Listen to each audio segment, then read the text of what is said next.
cukup menarik ya waktu itu. Yang saya minta untuk dituangkan ya di dalam tugasnya gitu. Coba saya cari dulu. Untuk contohnya ya, untuk contoh gambarannya seperti apa. Terus saya buka di sini aja ya di MyClass ya. Karena itu, nah nanti yang untuk ujian yang keduanya ya, ujian keduanya adalah berupa paparan atau report ya. Jadi report di sini adalah membuat ya, membuat semacam laporan gitu ya, membuat semacam laporan terkait dengan etika profesi pada praktek keinsinyuran ya, atau pada praktek magang di masing-masing proyek, dan bagaimana implikasinya begitu ya terhadap implikasi di sini adalah seperti mengulas lagi lah, meng-highlight atau memberikan feedback begitu ya, bagaimana pentingnya ya masing-masing bagian dari etika profesi ini di dalam menjalankan tugas tadi, kira-kira seperti itu. Nah, jadi mungkin ada perbedaan. Sebentar, saya carikan Fakultas Teknik. Karena tidak semuanya saya download ya, jadi masih ada di MyClass. Coba tak carikan praktek keinsinyuran profesionalisme ya, profesionalisme keinsinyuran.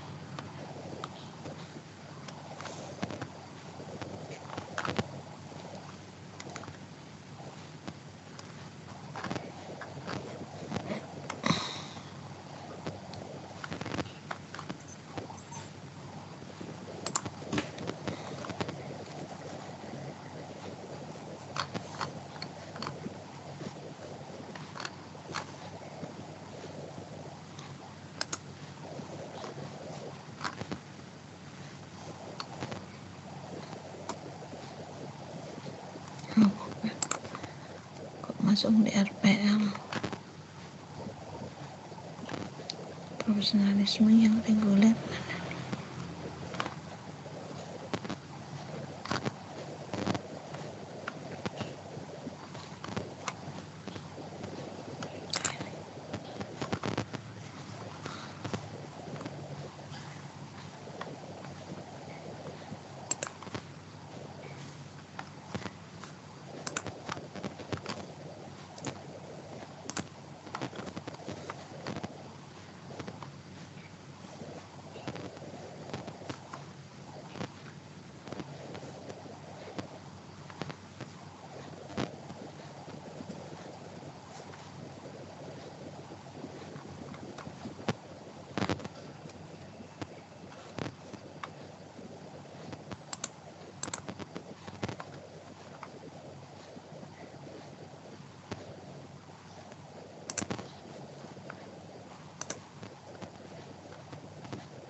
Itu jangan lupa nih, Pak Banu apa ya?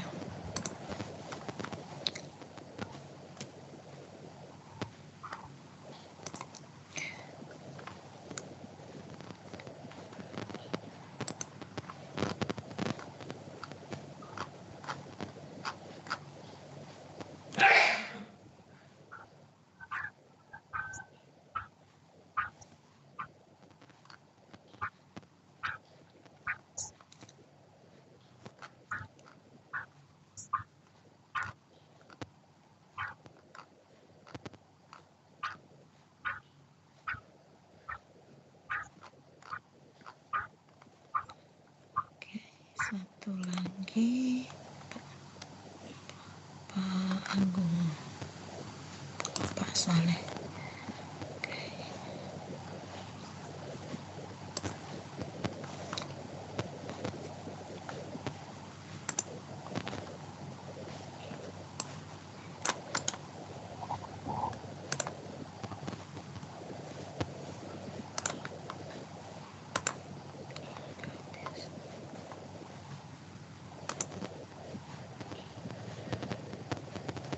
Nggak ada.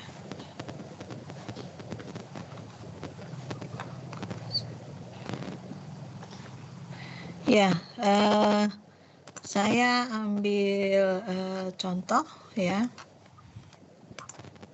Di sini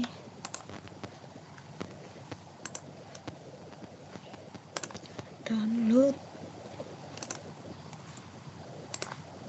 Ini ada dua yang bisa dibuka, satu kelihatannya gagal nih. Profesionalisme.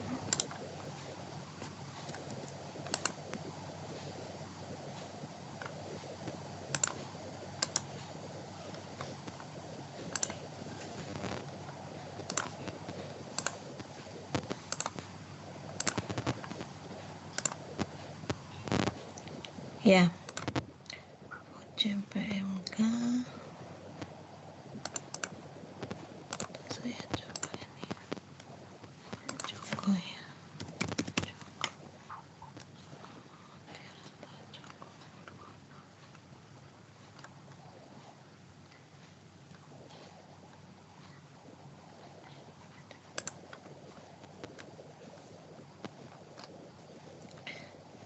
Oke.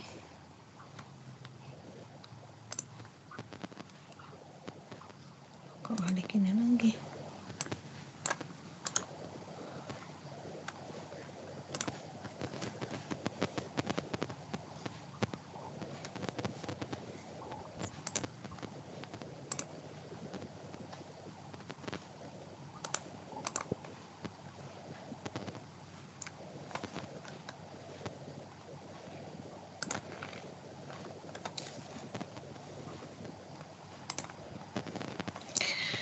Ya, saya share sekarang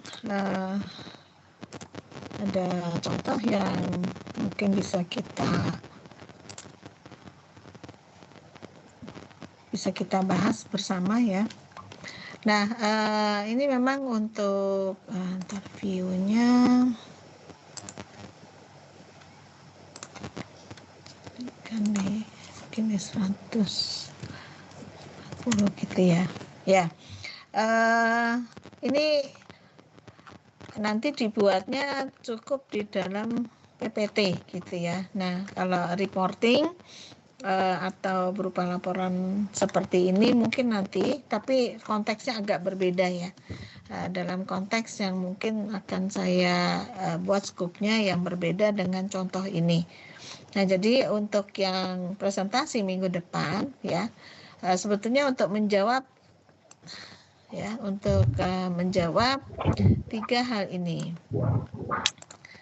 Ya, bagaimana proses ya untuk alternatif solusi bidang engineering pada suatu Jadi di sini 3 contoh permasalahan ya. Mungkin ini aja kita ke bagian C. Nah, yang AB-nya nanti diabaikan ya, diabaikan. Jadi Nokeller ya. Nah, hanya bagian C saja.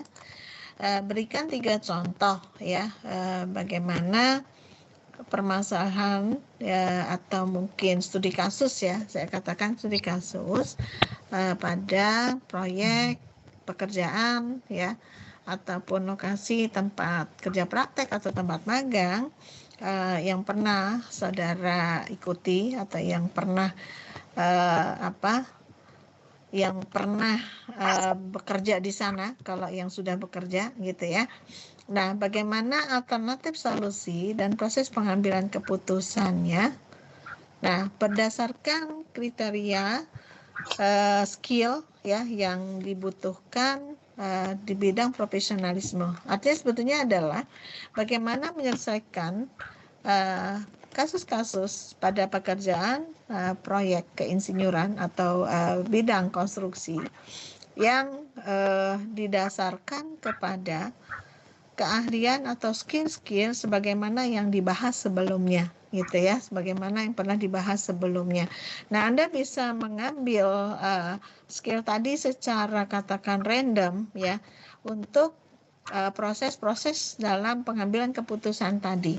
Apa saja langkah-langkah yang pernah diambil atau yang pernah dilakukan, dan skill apa saja yang ternyata akhirnya memang dibutuhkan gitu ya di dalam penyelesaian kasus-kasus di lapangan.